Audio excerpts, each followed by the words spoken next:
Hello and welcome to our show again. I'm here with Jessica Gonzalez, the General Manager of Jetour in the UAE. Jessica, nice to have you. Philip, nice meeting you. Thank you. Pleasure for coming. Great. So today we have the unveiling of the Jetour X50 in the market today. So Jessica, tell me, the SUV segment, especially the one that the X50 is in right now, is pretty competitive. How do you think the X50 is going to stand out in this market? As we have always promised, Jetour is always coming up with the good model lineups. If you have seen, especially in the UAE market, SUV segment has a good market share, and there's a room for everyone. Yeah. And the X50 is especially launched in the SUV in the B segment. So even in the SUV, you have different segments. Okay. So when we talk about the SUV B segment, it is something like where it's one of the start lineups of the models. Now, if you look at the X50 on the way it has been designed and the way it looks, it's a combination of a robust Yeah. SUV, but having the sleek, sophisticated design, which again gives you a feel of the luxury. So it's a mixture of both, Okay. which makes it a very appealing product, which is very rare to see Okay. in this segment of So SUV. you think that's how it's going to stand out in 100%. comparison to the others in the market? 100%. Yes. Okay, great. Okay. Can you walk us through the key features and specifications of the X50, the ones that stand out that you think are the most appealing? Now, if you talk about the X50 and you look at it overall, it's powered with a 1.5 turbo engine, again, which is not compromised. It's powered with a turbo engine. It has a 60 CT horsepower. And if you look at in terms of Jetour, it's always all about innovations and futuristic design. In terms of there is not compromised in terms of safety features like lane departure, park assist, cameras, reverse cameras. So even though it's an SUV or a B segment SUV, certain features have not been compromised. Okay. Next question. Who is your primary target audience for this X50? I know you mentioned that it's an entry level into the world of SUVs, but generally, would this be for somebody also looking at something a little more capable because you said it has advanced features as well? So it's not just entry, it could be somebody who's looking for a little more. In today's world, if you look at the automotive industry, I mean, earlier we used to have a target audience and an age group or some particular Demographics. Yeah. demographics. But if you look in today, even the T2 has changed the position of which people have been driving. So Exactly. you'll see the T2 and the Jetour, people of all age and a different type of entrepreneurs, young businessmen, young people, tin, they all drive the vehicle. So even if you look about the X50, we're expecting a similar demographics, Okay. but it could be more for the tins, it could be more for the startups, it could be more for the younger generation who's just coming into driving, but it's a car for all actually. Okay, so would you say that Jetour as a brand is something that has defied the way that we look at demographics? Because as you've said with the T2, you're looking at it's not just the usual demographics that it goes for. You find people of all kinds, buying that car for their personal use. So, Indeed, because if you look at T2 now, again, once I speak about the T2, because if you look at the other vehicles first, if you talk about a four-wheel drive, we talk about the off-roading capabilities, you'll have a separate demographic capabilities of people. It could be one particular gender, it could be one particular age group. But today, if you look at T2, it has an off-roading capabilities, like it could be on drive on an urban road and you can immediately go off-road. And you don't need to be an expert, you don't need to have a certain demographic, you don't have to have a certain age group. So it just takes you in any way. So the route Jetour has exactly just put into the X drive mode and you drive it. yeah. So this is what has changed the way people look at it. Okay, so you've made it easier for people to adopt off-roading as well with the T2. Exactly. Yeah, yeah. So if you design a car keeping a customer in mind or keeping a customer centric in mind and you make it very simple, yet having all the modern features and catering to your need, why not? It's there on a fingertip, so you might as well get used to it. It's the new world. True. It's the modern life. Sure. Now the X50, coming back to it, it's a front-wheel drive SUV, right? So it's not necessarily positioned for people who want to go off-road because you have other options available. Uh, but just in case, it should be okay for beach driving, a little bit of off-road, where you don't really need the all-wheel drive capability. As you rightly said, we don't promote this as an off-roading vehicle because we have different segments promoting or having the off-roading capabilities. And when you talk about an SUV or you talk about a B segment SUV, it is people trying to move away a little from the sedan to a tall boy design, to having a little spacious compartment, Visibility. to having a visibility on drive, to have a better, like a drive feel, a spacious luggage compartment, a spacious legroom at the back. So that's how trend is changing. So like we always say, so Jetour will be launching and we'll be having a lot of model lineup So we are redefining in different segments. And that is what we will do in the future as well. Okay. So is it right to say that maybe you're positioning segments between two existing segments, maybe in the market? Like you've got two segments, maybe yours comes somewhere in between, or are you targeting those specific segments itself with your models? Not really, but if you look at, again, if you look at the automotive industry, In or if you general. look at the demographic of automotive in any of the world, you have different segments. And in these segments, you need to cater different brand and different products. So when you talk about SUV B segment, the size, the compactness, but still it gives you the feel and the comfort. So then when you go a little higher, which we just showed you all a little preview on earlier of it was the T1. So T1 again, and then again we talk about the price range. And then if you want to go a little higher, talk about the T2, and so on and so forth. In every segment, there'll be a vehicle which will try to fit everyone's needs.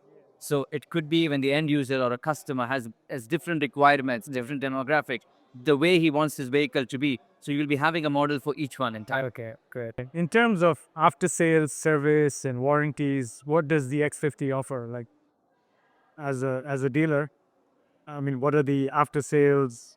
I mean, what can customers expect, especially from Jetour, that they don't usually see in the market? Is there anything of that sort? On this note, if you understand that Jetour has a strategic partner, which is Elite Group Holding, and we have decades of experience Yes. in the similar industry. So be in the sales, be in the service, be in the spares. So for us, an after sales is very important. It's utmost important, even when it comes to how we handle sales. So we look at an after sales in a very broad perspective. So today, when it comes to the after sales, it comes to the warranty of the product. I mean, talking about the warranty of the product, when you're talking on the T series, we're talking about 6 years unlimited mileage warranty. We're talking about 10 years, 1 million kilometer engine warranty. Oh, that When you talk about such warranty, yeah. you showcase and you believe in the quality or the build quality of your product. So you want to reassure your customers that the brand that you are getting into, the product that you are buying, stands with a quality assurance, stands with a warranty. You have a big company, which is Elite Group Holding, right there. And if you look at our state of the art after sales, you look at the spare parts centers, and it's all about how you have the customer experience right from the purchase and so on and so forth. Okay. So, in terms of long term ownership, you give customers a kind of peace of mind that they don't need to really worry about anything for the next 10 years. Is that it? 100%. So when you're talking about a 6 years unlimited mileage warranty, Yes. 6 years unlimited mileage warranty itself is a very strong statement. Yes. It's a definition that we are holding you for a 6 years unlimited mileage. Then when we talk about the engine, for 10 years, 1 million kilometers, which means engine is the heart or the main component of your vehicle. So we are reassuring you and having a strong after-sales support, working along with Elite Group Holding and Jetour as a partner. This is the future ahead. Excellent. What is Jetour's overall vision and strategy for the Middle East? How do you seeing yourself go forward? Are you going to introduce more models? I mean, is it like the T2 you have, which is specifically for off-road? So, what's your long-term vision in terms of this? Like we said, in terms of our vision as a group and along with the vision of Jetour, we are not going to stop ourselves limited to these models. So we are definitely going to be having a lot of model lineup, which will be coming in the 2025 and so on and so forth. Each models or each segment is going to redefine the expectations of what we expect in the automotive industry. So whether it comes in the T series, whether it comes in the X50, whether it is on our existing models, we have looked into every nitty-gritty or possibility of what does a customer expect from his vehicle. Okay. So today we had a sneak preview of the T1, so which is coming out next year, I think, right? Early next year. So that is positioned for whom? For people who don't want extreme off-road, something a little bit, you know, like for entry-level off-road. How are you positioning the T1? While we try to see, like I said, again, SUV in the UAE has a very vast market share. And if you position your different models at the right place, you can have a good market share. Yeah. When it comes to the T1, if you look at it, it's very close to the T2. So in Jetour, we do not compromise on the build quality, on the space. For sure, it's going to be positioning a little lower than the T2. And probably the price as well is going to be tagged a little lower than the T2. But again, by doing this, we want to meet various customers' expectations. But once again, we don't compromise. It has a 2-liter, it has an off-roading capabilities, it looks good, it has a sophisticated design. So like I said, though we try to give you value for money and a peace of mind, not on the cost of compromising on any price cost. Okay, great. Coming back to the X50, what are the few attractively, if you could name 2 or 3 features that would be very attractive to customers who are looking for something in that segment, how would the X50 stand out? I would say first, I mean, today you'll find features and, and most of the, but if you look at the SUV segment, you will not easily find a well-defined premium luxury look in most of the SUV B segment cars. So if you look at the car itself first, it is stunning, it's sophisticated, it's sleek, it's well crafted. And you look at the exteriors and it's bold. It shouts out loud and it looks good and it looks robust. And when you get to the interiors, if you have if you had a time or chance to look at it, if you look at the interior, it is well designed, well crafted, and it's also a driver's car. Yeah, it is. You have an accessibility to your Bluetooth, to your cameras, to your panoramic loop, and you have various other functions and features which more or less sometimes you usually get them on the high-end vehicles. And when you look at a high-end car, then you're talking about a very hefty price. But when you look at this segment and the positioning of the price, then I think you have it all. Yes, yes, true. In terms of Jetour as a brand overall, it's pretty new in this market. It's made in China. It's doing pretty well. I mean, if you go around today, you can see a lot of Jetours on the road. How has the adoption been from your perspective? Like, we do see a lot of Jetours on the road, but how do you feel the market responding to the brand? I know I've heard that there's a big waiting list for a few models. Like, how's the response been so far? So basically, yes, we have been over 2 years, and if you have seen, we managed to have got on a pace, and you'll see a lot of cars on road, which means to say that Jetour has been positioning itself very strong and is building up, on step by step to grow. Okay. Now, when it comes to Jetour, when it comes to Elite Group Holding, we want to mark ourselves as the market leaders in the automotive industry. So if you look at the numbers and if you look at the way the business has been done, it's all about a vision.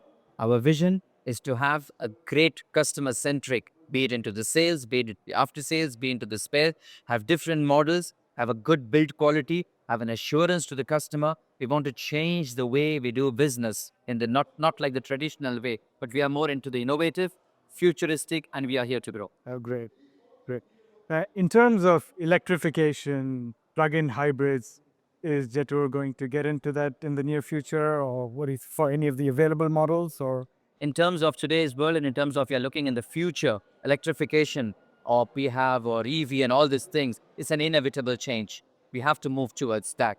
And our future lineups is definitely going to be more into EVs, more into PHAVs, and more into futuristic models. So yes, we will be going green as well. great. Thanks a lot, Jessica. It was nice talking. My pleasure. Thank you so Thanks much. a lot. Thank you. We'll see you guys at the next one.